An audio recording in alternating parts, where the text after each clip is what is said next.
नमस्कार, स्वागत है आपका मिड डे एजेंडे में। मैं हूं आपके साथ श्वेता शर्मा।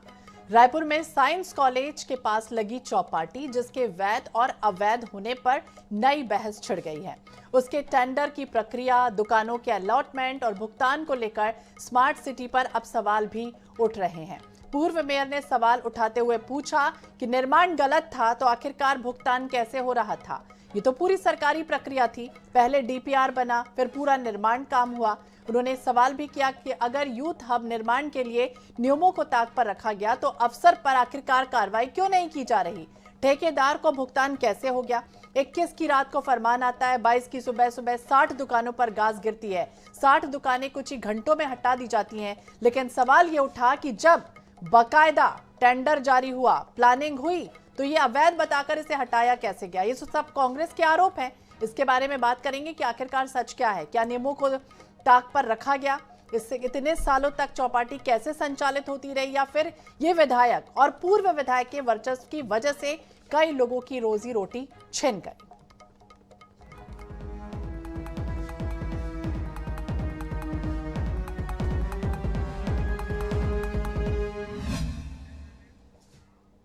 तो साइंस कॉलेज के पास स्थित आबाद चौपाटी को नगर निगम ने 22 नवंबर की सुबह बर्बाद कर दिया। खूब विरोध प्रदर्शन हुआ, लेकिन चौपाटी की बर्बादी को रोक नहीं पाए। विधायक राजेश मूणत का यह तर्क है कि यूथ हब के नियमों को ताक पर रखा गया। रायपुर स्मार्ट सिटी लिमिटेड की ओर से यूथ हब के नाम पर जारी टेंडर में दुकानें खोलने का साफ उल्लेख है। स्मार्ट सिटी की ओर से यूथ हब के संचालन के लिए बकायदा 3 बार टेंडर जारी हुआ। तीसरी बार जारी टेंडर में 4 कंपनियों ने हिस्सा लिया, जिसमें इस कंपनी का किराया सबसे ज्यादा था। इसके साथ स्मार्ट सिटी ने 3 साल के लिए अनुबंध किया। ये भी बता दें कि रायपुर स्मार्ट सिटी ने 2 अगस्त 2023 को यूथ हब को लेकर एक टेंडर जारी किया था। जारी टेंडर के तीसरे वॉल्यूम में प्रोजेक्ट को लेकर पूरी जानकारी दी गई। इसमें यह उल्लेखित है कि 60 दुकानें बनाई जाएंगी। 83.20 स्क्वायर मीटर में पब्लिक टॉयलेट होगा, parking, kids play area, 61 textile canopy लगाई जाएगी, एक एक्सेसिबल टॉयलेट बनाया जाएगा। हाँ, यूथ हब की डीपीआर में ये कहीं नहीं लिखा कि दुकानें खाने पीने की नहीं होंगी। तो फिर वैधता पर सवाल आखिरकार क्यों उठ रहे हैं, इस पर आज हम चर्चा करने जा रहे हैं।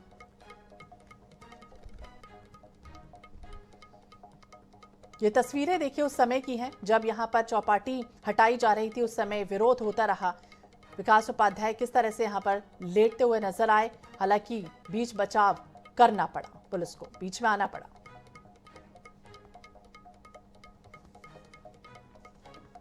तो साइंस कॉलेज के पास स्थित आबाद चौपाटी को नगर निगम ने 22 नवंबर की सुबह बर्बाद कर दिया। इसे रोकने के लिए विरोध प्रदर्शन भी हुआ। तस्वीरें देखिए सामने आई। 60 दुकानें कुछ ही घंटों में हटा ली गई। दुकानों के शुरू से ही विरोध में रहे पूर्व मंत्री और वर्तमान विधायक राजेश मूणत ये तर्क दे रहे हैं कि भाई ये तो यूथ हब के नाम पर नियमों को ताक पर रखकर बनाया गया था, जबकि रायपुर स्मार्ट सिटी की तरफ से दुकानें खोलने का स्पष्ट उल्लेख है।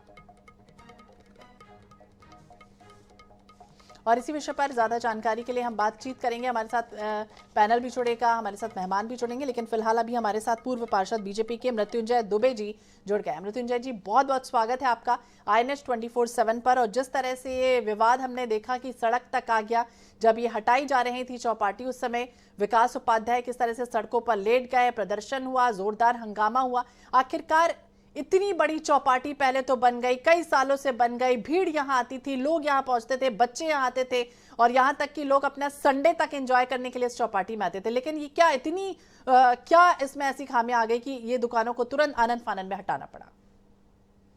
देखिए, चौपाटी का निर्माण यूथ हब के नाम पर जो पूर्व की कांग्रेस की सरकार थी और महापौर जो जायज ढेबर थे और वहाँ के स्थानीय विधायक विकास उपाध्याय जी थे, इनकी हठधर्मिता थी कि वो यूथ हब के नाम से स्मार्ट सिटी का करोड़ों रुपए को चौपाटी के रूप में वहां पर स्थापित कर दिए।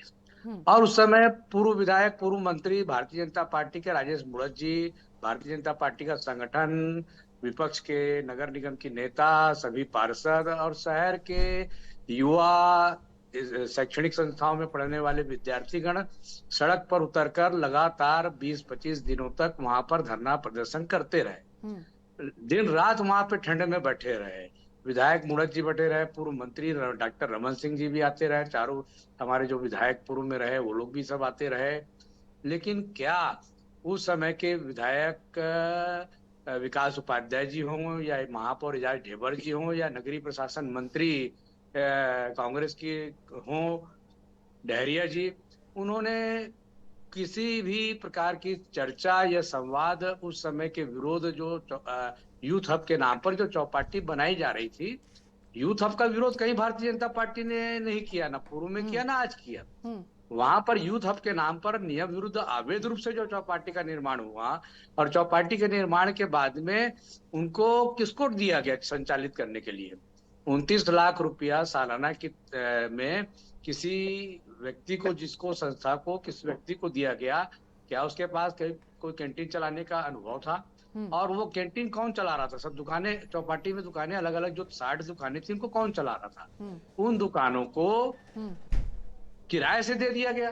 2.5 लाख रुपया महीना नगर निगम को देना था, एक ही किस्त उन्होंने जमा किया और अवैध चौपाटी के रूप में उन्होंने दुकानों को अलग अलग दुकानों को किराए से दे दिया। किसी को 20,000, किसी को 25,000, किसी को 30,000, ऐसा सुना। ऐसी जानकारी नगर निगम के पास भी थी, ऐसी जानकारी जनप्रतिनिधियों के पास भी थी। तो अवैध चौपाटी यूथ हब के नाम पर बनाया गया। वो science college, Ravishankar university, engineering college, Ayurvedic college, Sanskrit college और सामने ही नालंदा परिसर है। रायपुर राजधानी है, रायपुर राजधानी है और किसी भी राजधानी में, किसी भी शहर में, किसी भी बड़ी राजधानी में, किसी भी शहर में जो एजुकेशन सेक्टर होता है, जो शैक्षणिक सेक्टर होता है, वहां पर किसी भी प्रकार का निर्माण की अनुमति नहीं दी जाती है। और फिर वह खेल विभाग की जमीन थी, खेल विभाग की जमीन थी। कांग्रेस सरकार थी भूपेश बघेल की, कांग्रेस के मंत्रीगण थे, कांग्रेस के विधायक थे, कांग्रेस के सांसद थे, कांग्रेस के आपके कांग्रेस सांसद तो नहीं थे, सुनील सोनी थे, लेकिन कांग्रेस के महापौर और कांग्रेस के विधायक, क्षेत्रीय विधायक थे, कांग्रेस के मुख्यमंत्री थे। तो क्या उन्होंने खेल विभाग से एनओसी ली थी। और किसी भी निर्माण की पहली शर्त होती है, चाहे वो नगर निगम की एजेंसी करे, चाहे पीडब्ल्यूडी करे, चाहे भारत सरकार का स्मार्ट सिटी के पैसे से कोई निर्माण होना हो, उसकी पहली शर्त यही होती है कि संबंधित विभाग जिसका जमीन में मालिकाना हक है, उसका अनापत्ति प्रमाण पत्र जो भी एजेंसी उसमें निर्माण करना चाहती है, जो भी निर्माण करना चाहती है, उसके लिए ले। तो खेल विभाग से उन्होंने अनुमति नहीं ली। अवैध काम कांग्रेस सरकार ने किया, अवैध काम तत्कालीन महापौर। मैं आपसे और भी चर्चा करूंगी, हमारे साथ और भी मेहमान जुड़ चुके हैं। हमारे साथ हैं आकाश तिवारी जी, नेता प्रतिपक्ष नगर निगम से। आकाश जी, बहुत बहुत स्वागत है आपका भी INS 24/7 पर। हमारे साथ अभिषेक चंदसौरिया जी हैं, व्यापारी वर्ग से हैं। अभिषेक जी, आपका भी बहुत बहुत स्वागत है। और सबसे पहले आकाश जी, आपसे ही समझना चाहेंगे कि आखिरकार जिस तरह से मृत्युंजय दुबे जी कह रहे कि अवैध तरीके से तो बना दी गई, कागजात थे, यहाँ पर निर्माण नहीं होना था, लेकिन इसके बाद भी हो चुका है, कई सालों से बनी थी, क्यों आखिरकार कांग्रेस को इतनी आपत्ति है? माननीय मृत्युंजय दुबे बहुत ही सीनियर पार्षद रहे हैं, मैं उनका बहुत आदर करता हूं और बड़े दुख के साथ इस बात को बोलना पड़ रहा है, बड़े गंभीरता पूर्वक, कि यदि वो चौपाटी अवैध थी तो भारतीय जनता पार्टी किन अधिकारियों को बचा रही है, कार्रवाई क्यों नहीं कर रही है? क्या भारतीय जनता पार्टी ने एक भी FIR किया कि यदि चौपाटी अवैध है तो FIR क्यों नहीं किए? जांच क्यों नहीं करा रहे हैं? कार्रवाई क्यों नहीं कर रहे हैं? और जो जनता का पैसा है 6 करोड़ 13 लाख रुपया, क्या वो भारतीय जनता पार्टी के स्थानीय विधायक देंगे अपनी जेब से, जिन्होंने अपनी जिद में इसको तोड़वाया है? क्या जनता का पैसा है? इसका यह मतलब थोड़ी ना मनमौजी सरकार आज आपकी, कल हमारी होगी, परसों फिर आपकी होगी। लेकिन राजनीतिक सुचिता बहुत महत्वपूर्ण होती है राजनीति में।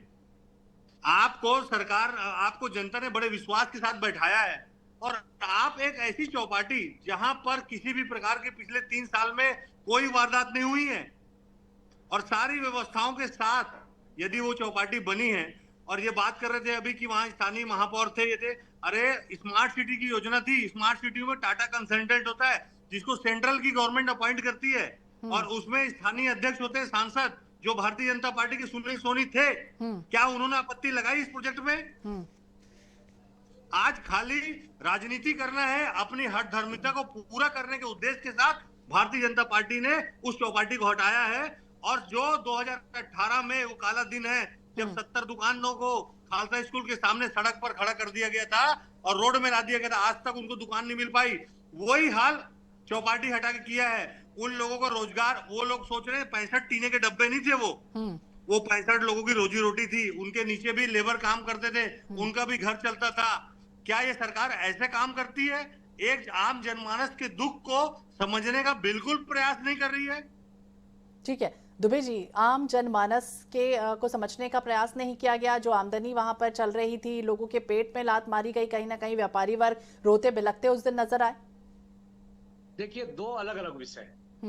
नगर निगम ने या वर्तमान सरकार भारतीय जनता पार्टी की सरकार ने वहां पर अवैध चौपाटी के नाम पर, जो यूथ हब के नाम पर अवैध चौपाटी का निर्माण किया गया था, नियम विरुद्ध किया गया था। खेल के मैदान में, एजुकेशन सेंटर में जो जमीनें थी, उसमें बिना अनुमति के जो निर्माण किया था, स्मार्ट सिटी ने तो ये जो निर्माण किया था। तो दुबे जी ये बताइए, अवैध तरीके से अगर वो था तो आखिरकार पैसे जा रहे थे, किराया लोग दे रहे थे, वहां बकायदा इतने दिन तक दुकानें संचालित हो रही थी, लोग आ जा रहे थे, सरकार आई, तुरंत एक्शन क्यों नहीं लिया गया, तुरंत दूसरे दिन क्यों नहीं हटाया गया?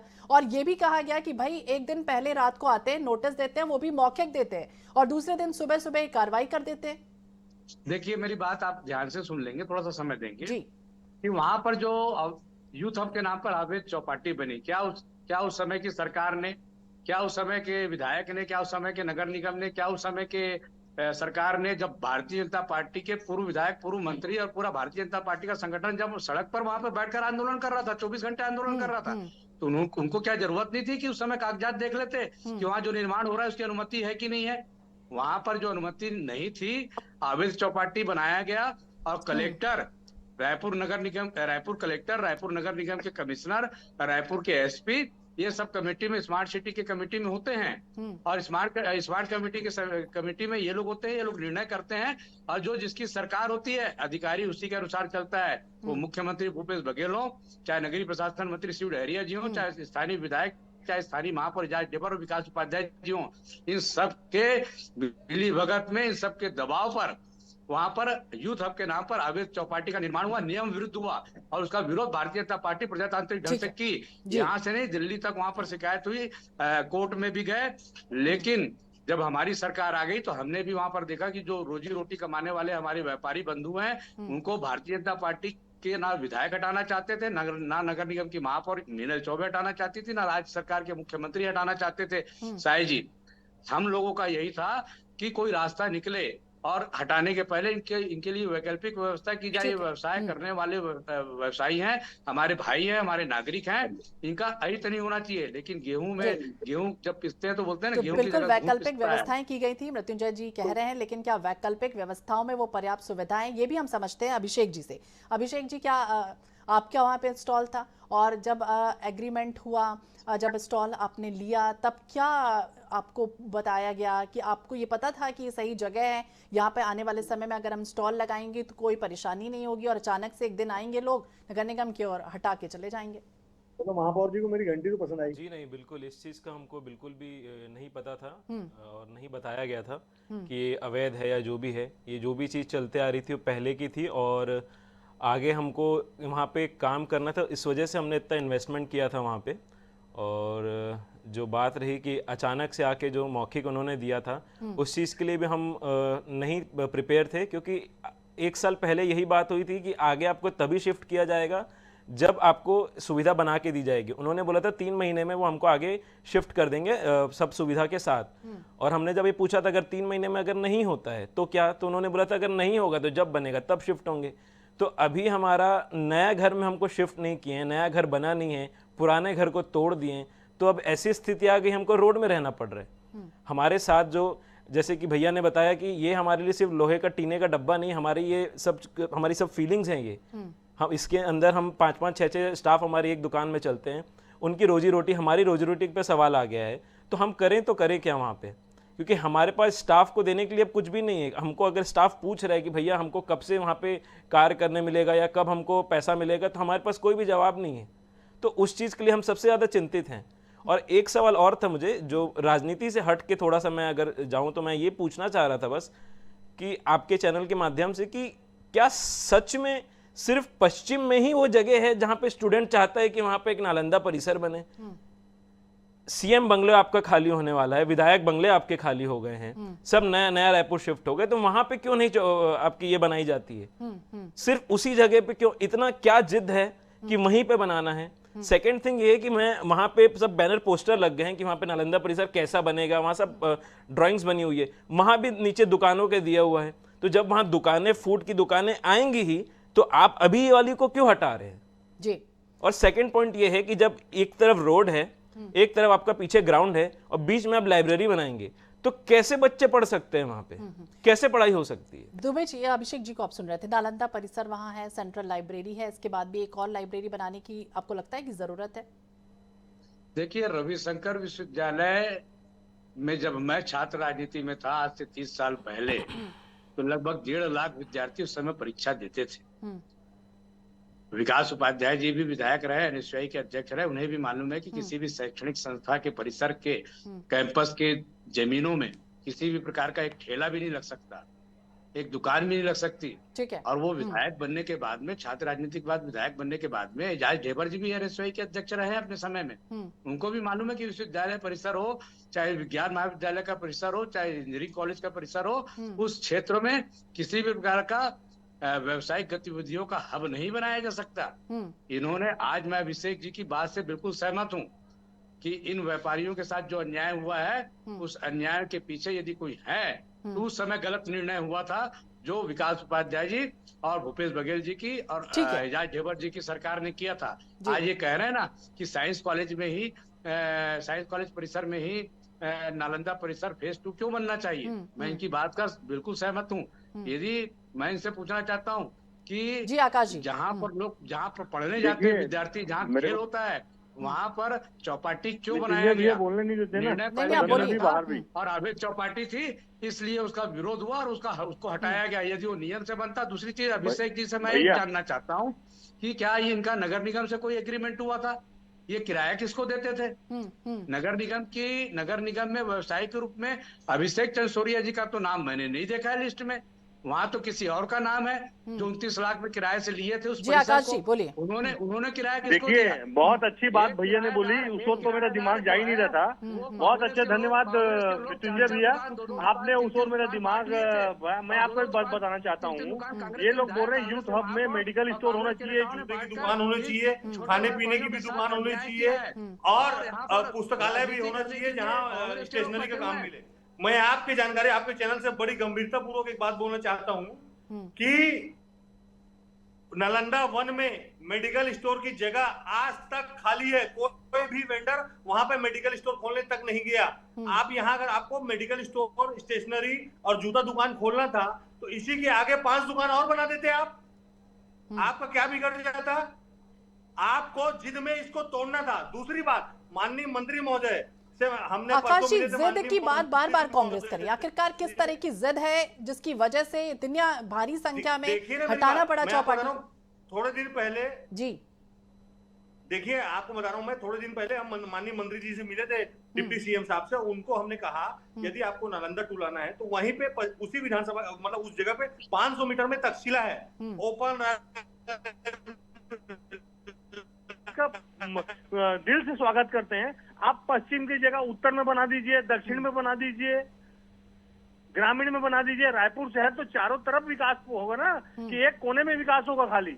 यदि सिर्फ इस जिद को पूरा करना है, और अभी मृत्युंजय दुबे बोल रहे थे कि आप हमारे वेंडर नहीं है, आपने तो नगर निगम में आपका नाम नहीं सुना। बहुत अच्छी बात बोला आपने, क्योंकि आपको पता है, आप नगर निगम में रहे हैं कि कोई भी दुकान, जैसे कटोरा तालाब की जो चौपाटी चलती है, वो एक व्यक्ति को टेंडर मिलता है, ओपन टेंडर होता है। इसमें कोई भी व्यक्ति पूरे हिंदुस्तान से उस टेंडर को भर सकता है।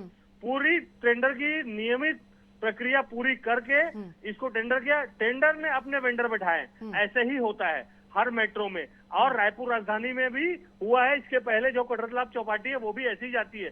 आज आप बात को गोलमोल घुमा रहे हैं, आप अपनी गलती मानने को तैयार नहीं है कि आपने अपनी जिद में है या सच है, ये तो वही जाने। लेकिन आकाश जी, अब आपको लगता है कि जो वैकल्पिक व्यवस्थाएं आमानाका ब्रिज के पास की गई, नीचे की गई हैं, वो सही है? वहां पर पर्याप्त सुविधाएं मिलेंगी उन तमाम वेंडर्स को? बात और बताना चाहता हूँ, जिस दिन इन लोगों ने वहां चस्पा किया, श्वेता जी, मैं आपको बड़ी गंभीर बात बताना चाहता हूँ। उसी दिन, उसके तीसरे दिन भारतीय रेल ने नोटिस चस्पा कर दिया कि जगह हमारी है। और उस ब्रिज के नीचे 32 दुकानदार जो 12 साल से मैकेनिक का काम कर रहे हैं, उनको भी इनके कारण कटघरे में खड़ा कर दिया, वो लोगों को भी नोटिस दे दी। और इनको जहां रखा है वहां पर आप ठीक है, इसका जाके जवाब देख लेते हैं। लेंगे दुबे जी, ये तो आप कहा एक गिलास रेलवे पानी नहीं विभाग तो पिएंगे, कह रहे हैं ये कि भाई व्यवस्था हमारी है। जमीन है, आप यहाँ पर नहीं आ सकते, तो फिर कैसे जी। वैकल्पिक व्यवस्थाएं सही हैं? ये इनका कार्य प्रणाली ठीक है, है दुबे जी से कि समझते लोगों को हैं। सड़क जवाब में खड़ा लेते कर दिया। जी। देखिए, हम्म, सबसे बड़ी बात यह है कि साइंस कॉलेज के परिसर में जो अवैध चौपाटी को हटाया गया है, उससे जो व्यापारियों को नुकसान हुआ है, उस पर भारतीय जनता पार्टी की सरकार हो, भारतीय जनता पार्टी के विधायक हो, भारतीय जनता पार्टी के नगर निगम की महापौर, उनसे चर्चा किए हैं और उनकी जो भी बातें हैं, उनकी जो भी ज्ञापन उन्होंने दिया है, उस पर विचार करके उनके हित के अनुसार निर्णय दुबे जी, लेंगे। ये सवाल का जवाब आप समझे नहीं। रेलवे विभाग ये कह रहा है ये हमारी जमीन है, आप यहाँ पर वैकल्पिक व्यवस्थाएं नहीं कर सकते, और जो मैकेनिकल का काम कर रहे थे मैकेनिक्स का, उनको भी बकायदा नोटिस आ चुका है कि अब आप यहाँ पर इतने सालों से थे, आप भी यहाँ से हटिए। अब क्या व्यवस्थाएं? देखिए, मैंने एक ही बात कहा कि अवैध चौपाटी थी, उसे हटाया गया है। वर्तमान में वहां पर नालंदा परिसर, ठीक है, नालंदा परिसर बन जाएगा, लाइब्रेरी बन जाएगी, लेकिन जिनको हटाया गया उनके लिए व्यवस्थाएं वैकल्पिक, नगर निगम, उसके लिए राज्य सरकार व्यवस्था करने के लिए कोई जवाब नहीं है प्रतिबद्ध इनके है। जहाँ पास। पर उनको दुकान दिया गया है, उनके व्यवसाय की व्यवस्था, उनकी समुचित जी, अभिषेक जी। व्यवस्था जो है, हमको वो एक नगर एक निगम डेट और बता राज्य दीजिए, सरकार हमको एक करेगी। डेट बता और दीजिए भारतीय ताकि जनता हमको भी पार्टी आगे हमारे व्यापारियों स्टाफ के को हित बोलना में काम पड़ेगा कि भाई करेगी। इतने तारीख से हमको व्यापारियों सुविधाएं के मिल हित में जाएंगी, काम करना, क्योंकि भारतीय हमारे जनता पास पार्टी का कुछ काम अभी है कि तक वो कुछ हमारे भी नहीं नागरिक है। हैं। हम स्मार्ट सिटी के साथ बैठे, वो बोले हम आपको हर चीज करके देंगे। हर चीज में क्या आता है, वहां पे लाइट जो लगी हमारी पहले की जो चौपाटी में जो लाइट लगी है, वो लाइट वापस यहाँ ला के लगाने की बात कर रहे हैं। वहां 55-60 दुकान रखने की जगह नहीं है। आज सुबह 5:30 बजे तक हम वहीं पे खड़े होकर यही सोच रहे थे कि हम अपने ग्राहकों को कहाँ बिठाएंगे, ठीक है। ग्राहकों को आकाश जी, कहाँ किस से तरह की बिठाएंगे? कांग्रेस इसको लेकर? आकाश जी, देखिए अभी लगातार कल एनएसयूआई ने वहां पे हस्ताक्षर अभियान चलाया। आज भी लगातार कांग्रेस का संगठन इस लड़ाई को लड़ने को तैयार है, जब से चौपाटी हटने के लिए ये लोगों ने। और चूंकि सरकार पंच से लेके प्रधानमंत्री तक इनका है। मैं माननीय मृत्युंजय दुबे बहुत सीनियर नेता हैं और मैं बहुत आदर सम्मान करता हूं उनका। बड़ी गंभीरता पूर्वक एक बात बोल रहा हूँ, जांच करा लेना और अपराधी को सजा दे दे। दूध का दूध और पानी का पानी हो जाएगा कि इसमें कितनी सच्चाई है। और आपको बता रहा हूँ, जिस एनओसी की ये बात कर रहे हैं उसमें सबसे महत्वपूर्ण स्थानीय कलेक्टर, कमिश्नर और जो श्वेता सिन्हा मैडम थी खेल विभाग की, उन लोगों ने कमेटी बनाकर इसकी रिपोर्ट सौंपी है। उसके आधार ठीक है, पर जा वो प्रोजेक्ट चुकी है। वहां पर मृत्युंजय आया जी, अंत में आपका क्लोजिंग स्टेटमेंट दे दीजिए कि कब तक इंतजार इनका खत्म हो जाएगा, जिन लोगों की आमदनी वहां चल रही थी, जिनका परिवार चल रहा था, और इनका स्टाफ अब क्या करेगा? मुझसे पूछे मैडम। जी जी। देखिए, भारतीय जनता पार्टी सरकार जो है, चाहे नगर निगम हो, चाहे राज्य सरकार हो, नगरीय प्रशासन विभाग हो, वो व्यापारी हमारे क्षेत्र के नागरिक है, हमारे राज्य के नागरिक है। उनका जो नुकसान हो रहा है उसको हम गंभीरता पूर्वक ले रहे हैं। उनके लिए विधिवत व्यवस्था के लिए महापौर को निर्देशित किया गया है, विधायक जी भी उनके साथ हैं।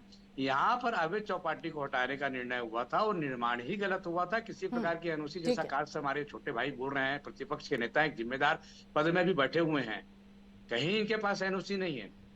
और चंसोरिया जी जो हमारे बैठे हुए हैं, मैं उनके दुख को समझता हूं, उनकी परेशानियों को समझता हूं। किसी परिवार की रोजी रोटी जब किसी भी कारणवश सड़क पर बिल्कुल, जाते राज्य हैं, सरकार चाहे काम मैं हूं, करेगी, चाहे वो महापौर को निर्देशित दिया। मृत्युंजय जी, आपने जो कहा, स्टेटमेंट दिया, दर्शक हमारे सुन रहे हैं और जो वेंडर्स हैं वो भी सुन रहे हैं। इंतजार जरूर रहेगा कि आखिरकार इनको कब वो व्यवस्थित जो व्यवस्थाएं हैं वो मिलती। बहुत बहुत शुक्रिया आप तीनों ही मेहमानों का बातचीत करने के लिए, इस परिचर्चा में हिस्सा लेने के लिए। अवैध तरीके से चौपाटी बनाई गई, उसका भेद था, वैध था या अवैध थी, इसको लेकर हम चर्चा कर रहे थे। लेकिन वैधता पर आखिरकार सवाल उठ रहे हैं और आखिरकार जिस तरह का स्टेटमेंट दिया है दुबे जी ने कि आने वाले समय में पूरी तरह से व्यवस्थाएं उनको बेहतर मिलेंगी, जैसी व्यवस्थाएं साइंस कॉलेज के पास मिल रही थी। उम्मीद के साथ छोड़ जाते हैं आपके लिए कई तरह के सवाल। इसी के साथ इस बुलेटिन में फिलहाल इतना ही। बाकी अपडेट्स के लिए आप देखते रहिए INH 24/7। नमस्कार।